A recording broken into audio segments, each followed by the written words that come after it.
So hi, welcome to this Fathom Forum. My name is Professor Alan Johnson. I'm the editor of Fathom, BICOM's quarterly journal. We're delighted today to have with us Dave Rich. He's the Deputy Director of Communications for the Community Security Trust, and he's Associate Research Fellow at the Pace Institute for the Study of Anti-Semitism. His doctorate thesis was on Zionism and anti-Zionism, popular protest and student activism in Britain, 1968 to 1986. One of the fruits of that research is this book, The Left's Jewish Problem, Jeremy Corbyn, Israel and Anti-Semitism. The format today is going to be a little different. After Dave speaks about his book for 15-20 minutes or so, we've asked two people to be respondents to speak for about 3 minutes each. One is from what we could call the party's left. Delighted to have with us John Landsman, Chair of Momentum. And the second is hopefully from the party's right. Luke Akers will join us, who, as well as being Director of We Believe in Israel, is Secretary of Labour First. So Dave, the floor is yours for 15-20 minutes or so. Great, thank you. Thank you, and thanks for inviting me along to talk about this. This is a difficult subject to discuss, not least because the subject keeps changing pretty much every week, and because the people we're going to be discussing it with today know an awful lot about it. So what I think I'm going to do is just throw out a few thoughts, a few ideas, a few observations about what's happened so far, about what could be done to improve the relationship between the Jewish community and the Labour Party, and what has been done so far, what's gone well and what hasn't gone so well. The book, as you say, grew out of my PhD. When I was writing the PhD, when people talked about anti-Semitism and the Labour Party, they were basically talking about whether the Daily Mail was publishing anti-Semitic articles about Ed Miliband, which I think it did once or twice. And so this whole subject has kind of come out of nowhere, but in another way has been bubbling away for years and years. But anti-Semitism, for one reason or another, is now a national political story, and it's stayed a headline national political story for much longer than I think probably any of us are comfortable with or would have expected.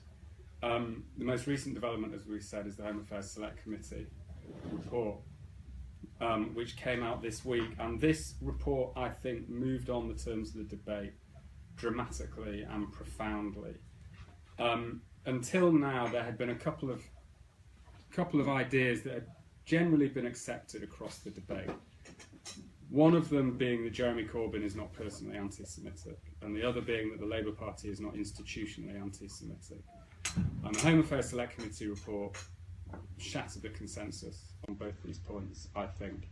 On the institutional point, it said, and I'm quoting, it gave credence to the idea that elements of the Labour movement are institutionally anti-Semitic, which is the first report that had done that. The Royal Report didn't, Chakrabarti Report didn't. On Jeremy Corbyn himself, the Home Affairs Select Committee put together an interesting combination of ideas that, when you combine them, don't reflect well at all on the Labour leader. They acknowledge that, and again I'm quoting, that he has a proud record of campaigning against many types of racism.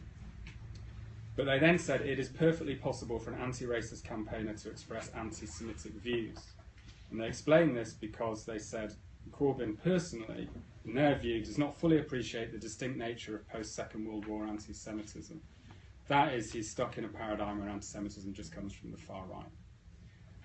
Whereas modern anti-Semitism, and the kind of anti-Semitism that really affects and concerns Jewish communities in Europe nowadays, comes from other places.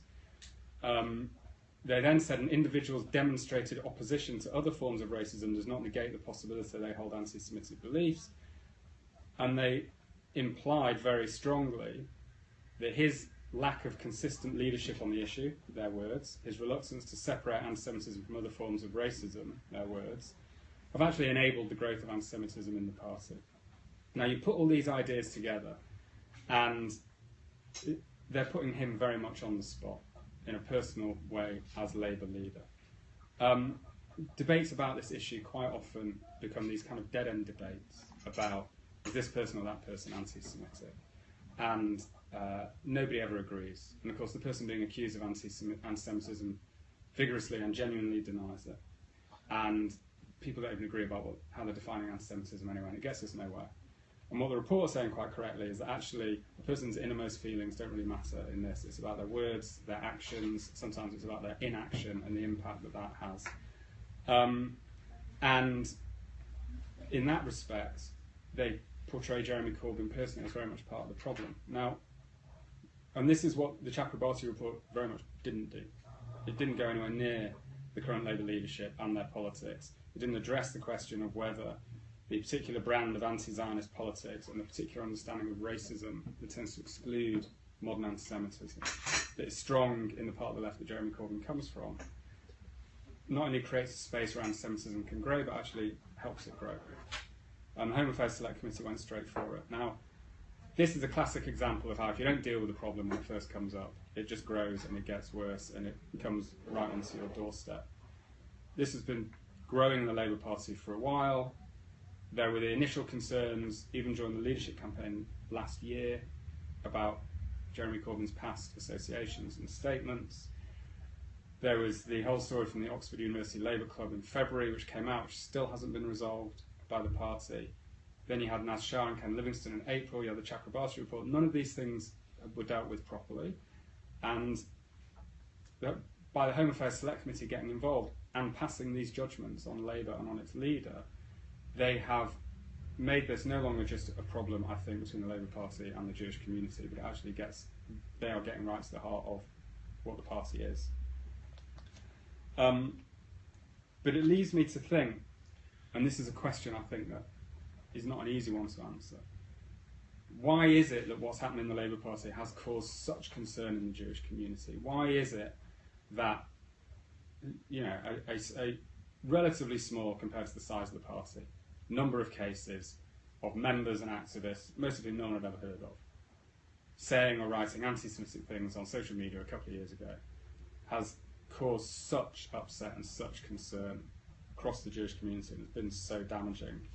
When, to use a relatively recent example, a Tory MP wearing a Nazi uniform on a stag do didn't do the same damage to the relationship between the community and the Tory party. And I think if we can answer that question, we can understand what actually needs to be done from this point. And I think one reason is that the things that have come out from the Labour Party this year are seen by a lot of people in the Jewish community certainly, as not anomalies. And the reason they're not seen as anomalies is because really for the last 15 years or more, and in some cases for the last 30 years, we've seen the growth of problematic and at times downright hostile ideas about Jews, Zionism, Israel, growing on the left, going way beyond what might be counted normal political criticism or normal political language, and without really any internal strong opposition within the left. So in recent years, you know, it has been possible and has actually happened many times. People can say whatever they want in the Labour Party, supporting Hamas, supporting Hezbollah, comparing Israel to Nazi Germany, talking about Zionist tentacles and Jewish cabals in British politics, talking about very similar conspiracy theories in American politics. And unless you're Gilad Atzmon, basically if you cloak it in the thinnest kind of anti-Israel language, you're okay. Right? And we've seen huge demonstrations through the streets of London with lots and lots of people waving their "We're all Hezbollah" placards, people from the stage giving speeches in support of Hamas, comparing Hamas to the Warsaw Ghetto uprising, riots outside the Israeli embassy when the people who were smashing up shop fronts on that road got put in prison. Jeremy Corbyn defended them and said they shouldn't have even been prosecuted. Right? And I think one thing people missed is how much anger and upset this was causing in the Jewish community all the way through. Right? There's a narrative about anger on the left, anger in Muslim communities about Palestine. There's anger built up in the Jewish community about this as well for many years, and I think people have missed it. And I think that's why, when all these cases have come out, a lot of people in the Jewish community have said, well, yeah, of course they speak like that. That's the left now. Whereas nobody would seriously argue that anyone is politically mobilising for support for Nazism in the Tory party. Right? So one Tory MP wears a Nazi uniform and it's outrageous and it's offensive. but it doesn't feel like it has any further political meaning in terms of what the Tory party is, rightly or wrongly. And a lot of this is about appearances and perceptions, right? You add to that the fact that the same part of the left we're talking about, and this isn't all the left, this part of kind of the hard left and the left that Jeremy Corbyn has been personally associated with for so long, doesn't really talk about or get or oppose modern anti-Semitism, right? If swastikas are daubed on Jewish gravestones, the Jewish community gets all the anti-racist solidarity it wants, right? But when jihadists murder Jews in Paris and in Toulouse and in Brussels, a lot of people on the left find it hard to even mention the word anti-Semitism in their analysis of it. It isn't seen in that framework, right? And yet this kind of anti-Semitism is the reason why there are so many more French Jews in London now than there were a decade ago, right? It's the reason why there are leaders of Jewish communities in parts of Europe saying there's no future for their communities in those cities, right? Not in Britain, I hasten to add, right? But that is what's going on in some European Jewish communities. And yet, to give one example, a couple of years ago, the Institute for Race Relations brought out a report on the new anti-Semitism, in which they said any talk of a new anti-Semitism coming from European Muslims is a completely Islamophobic campaign allied to fascists. They even put it in the same bracket as Anders Breivik, right? So there's a complete disconnect. Quite often, people think this disconnect is over Israel, and there is one there, but there's just as big a disconnect over anti-Semitism, and in some ways that's more important. So that's the problem.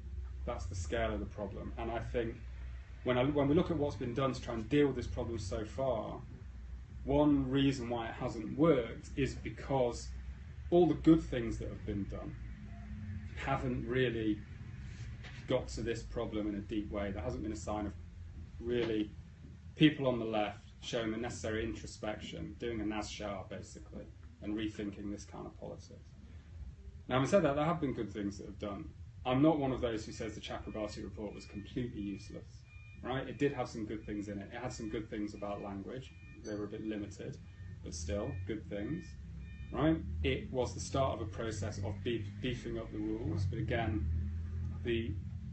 some of the changes to processes she brought in, I thought, actually, in some ways, weakened them. But at least it was the start of a process. It was an acknowledgement there's a problem, and the language from the Labour leadership on anti-Semitism has improved. And the section of Jeremy Corbyn's conference speech on it was the strongest yet, and I think was very well received. But unless it's allied to action, and unless it comes with a really detailed and concrete re-evaluation of this kind of politics that I've been talking about, it's been building for many years, and which is the kind of things I write about in the book, it's always going to seem a bit superficial and therefore a bit inauthentic. I think a lot more needs to be done to persuade the Jewish community in that respect, or that majority of the Jewish community that feels that way. And I think some of the other language coming out hasn't been that helpful. The response to the Home Affairs Select Committee report wasn't helpful. I can understand why Jeremy Corbyn didn't like it, but I think he went too far in rejecting it. Anyone who thinks this is all a campaign against Corbyn because suddenly the Labour Party is led by a left-winger needs to have a look at what happened between the Jewish community and the Lib Dems in recent years because of Janie Tom and David Ward. It was basically the same thing. It didn't get the same headlines because the Lib Dems are not as big and important a party as Labour. But it's basically the same process. And these headlines haven't been driven by the Jewish community. Most of these cases that came out did not come from ourselves or the Board of Deputies or JLC or so on. But the response that's there is an authentic response. I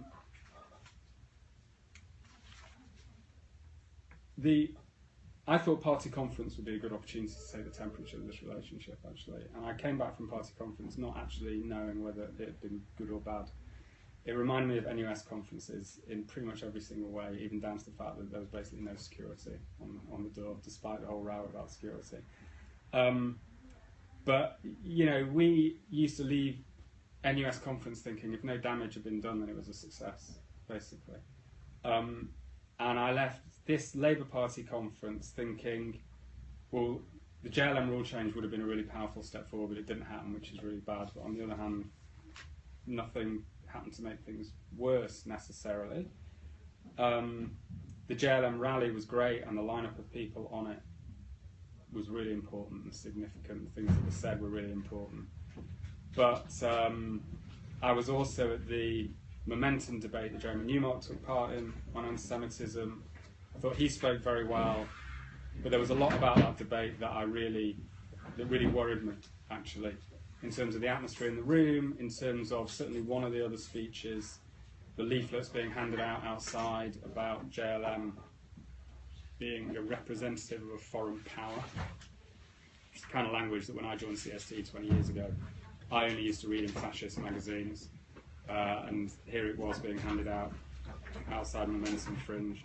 So there were good and bad aspects, I think.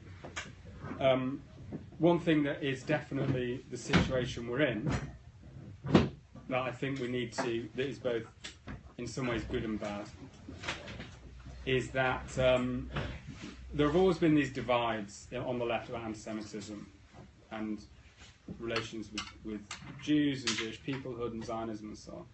And at different times, these traditions have been politically operational within the left. They've actually mattered in terms of internal left-wing politics and external relations as well. And this is clearly one of those times. We're in one of those moments, which is not something, again, I would say that from a Jewish community perspective, I'd ever welcome, because while it brings, I suppose, opportunities and it highlights trends, it also brings dangers for the community. It's not something that, in the end, is likely to be beneficial, but it is where we are. There are other people around this table who know more about the internal perspective. It's something that will always make me wary. And to give one example about this, and this is really kind of my final point, and then I'll be very interested to hear the discussion that follows. There are people in the party who don't want to hear any talk about anti-Semitism, who see it as a threat to their political project, who argue it's all a fabrication, it's all a fake campaign cooked up by a combination of Zionists and Blairites, right? And these are their words, not mine, right? And any examples of anti-Semitism need to be explained away, or denied or dismissed, because they threaten the project, right? Now, this obviously is not a way to rebuild confidence between the party and the community. I'm not in a position to assess how influential or representative these voices are, but they're certainly loud. And I think that one first step would be for very strong statements and indication from the party leadership that they don't share these views. Basically, that these people are maybe a loud fringe, but they're not in any way speaking a language and representing ideas that are shared in any broad way in the party. Because if they are shared in any broad way in the party, then we're really not going to get anywhere.